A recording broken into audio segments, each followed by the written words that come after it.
বলে বিসমিল্লাহ, এদেশে ভালো কিছু দেখে শুনে হাসি মুখে সবাই বলে মাশাআল্লাহ, সুবহানাল্লাহ। সবাই পড়েন সুবহানাল্লাহ, সুবহানাল্লাহ, সুবহানাল্লাহ, সুবহানাল্লাহ, সুবহানাল্লাহ, সুবহানাল্লাহ, সুবহানাল্লাহ, সুবহানাল্লাহ।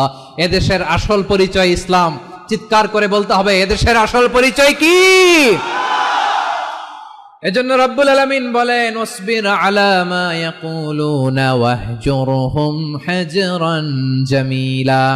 ও নবী, ধৈর্য ধারণ করেন, ওরা যাই বলুক আপনি মন খারাপ করবেন না, ওদেরকে আপনি ইগনোর করেন, ওদেরকে দাম দেওয়ার দরকার নাই। ধৈর্যই আমাদের শক্তি, ধৈর্যই আমাদের সম্বল, ঠিক কিনা?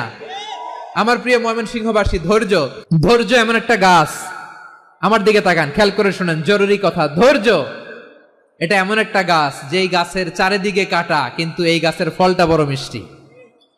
ধৈর্য এমন একটা গাছ যে গাছের চারিদিকে কাটা, কিন্তু এই গাছের ফল বড় মিষ্টি, সুমিষ্ট।